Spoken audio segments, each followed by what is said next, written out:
Continuing with that of the angiotensin. Angiotensin, normally what it does is, the first action what it is seen on cardiovascular system.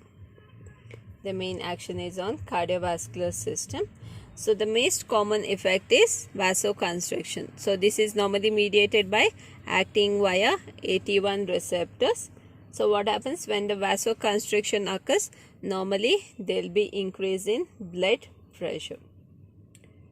Okay, because vasoconstriction decreases the diameter of blood vessels. If you consider this as the normal blood vessels, the size normally decreases. So what happens?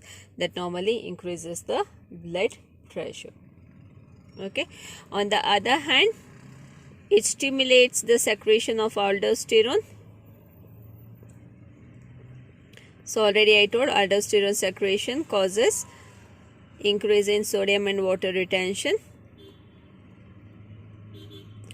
This increase in sodium retention, which in turn increases the plasma volume.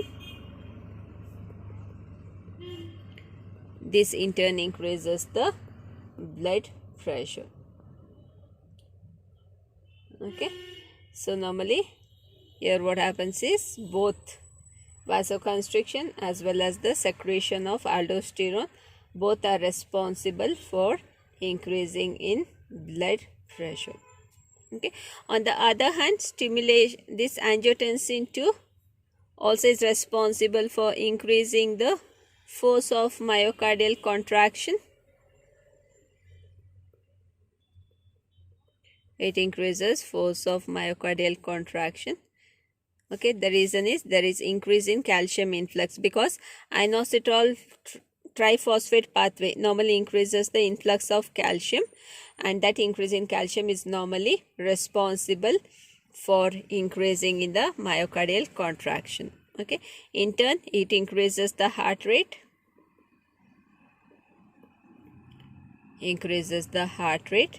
and this increased heart rate is mainly due to sympathetic activity. It is due to sympathetic activity. Okay, but there is decreased cardiac output. Okay, so because of that, increase in cardiac work. Decrease cardiac output increases the cardiac work. Okay, so in addition to this angiotensin 2 is responsible for hypertrophy. That means it is known to induce hypertrophy. Hypertrophy is nothing but increase in the size of the organ. Hyperplasia, which indicates increase in the number of cells, and also increased intercellular matrix. The matrix between the cells is also increased by this angiotensin 2. Okay, so normally this hypertrophy and hyperplasia is mainly due to the growth of the vascular and cardiac muscle cells. So because of that, it plays an important role in hyperplasia and hypertrophy. Okay, next action is on blood vessels. The next action is on blood vessels. So normally whenever, especially because I am talking about angiotensin 2 because it's an important mediator, so this increases the permeability of the endothelium.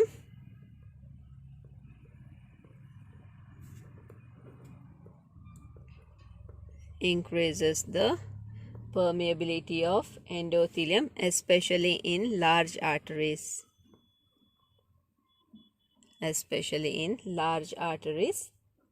Which causes fluid accumulation in the tissues.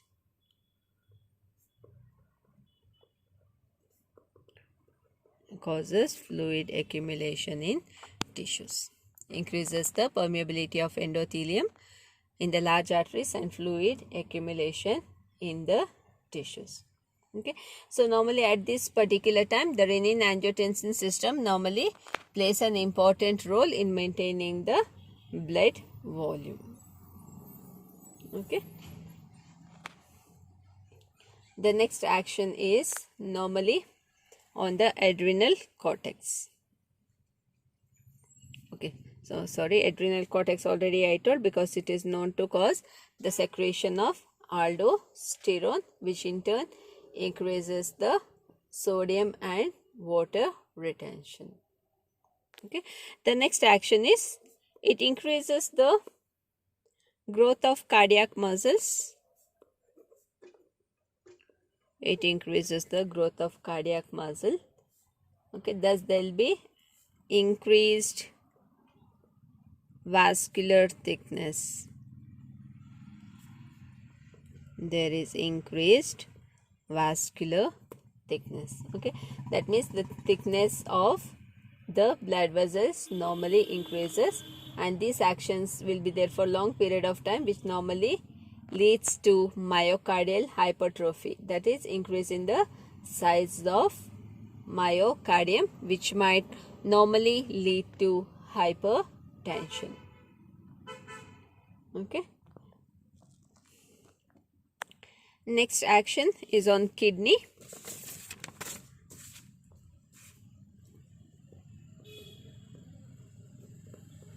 Okay, so normally here on the kidney it normally acts indirectly. On kidney it acts indirectly, especially via aldosterone. So normally what happens is, as I told, aldosterone secretion causes reabsorption of sodium and water. So what happens is there will be increase in the blood pressure. Okay, the next action is on central nervous system. Okay, so normally when you give through periventricular site,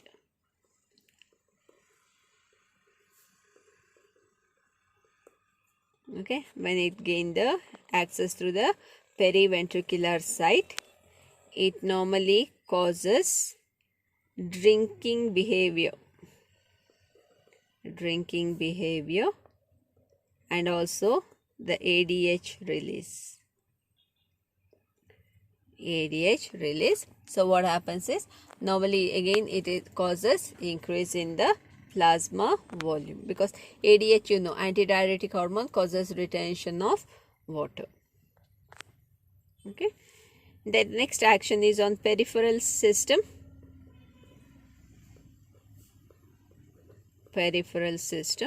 So especially angiotensin 2, it enhances sympathetic activity.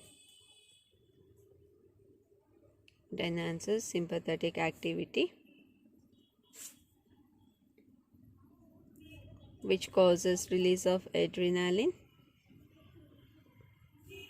Okay, so normally, you know, adrenaline, it is released from adrenal medulla. So this stimulates the autonomic ganglia.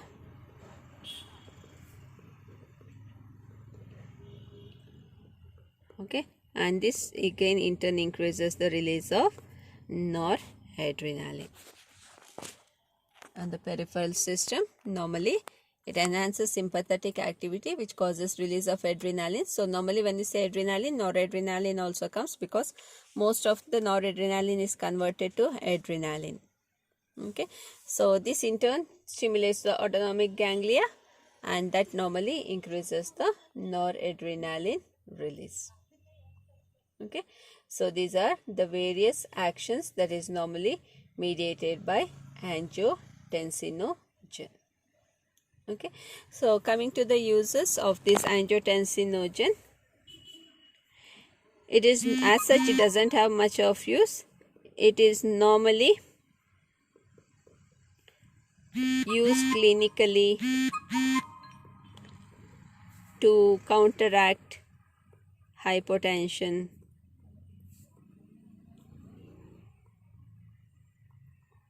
it is normally used to counteract hypotension during anesthesia. That means during anesthesia what happens is there will be hypertension. Okay, sorry, hypotension. So to avoid that, you go with the use of this angiotensin, so we tend to increase the blood pressure. Okay, so this is the use. But however, this drug is known to cause myocardial ischemia. Because of that, it is not much commercially used. Okay, so this is regarding angiotensinogen. Okay, so in the next video we'll be discussing regarding one more mediator, that is bradykinin.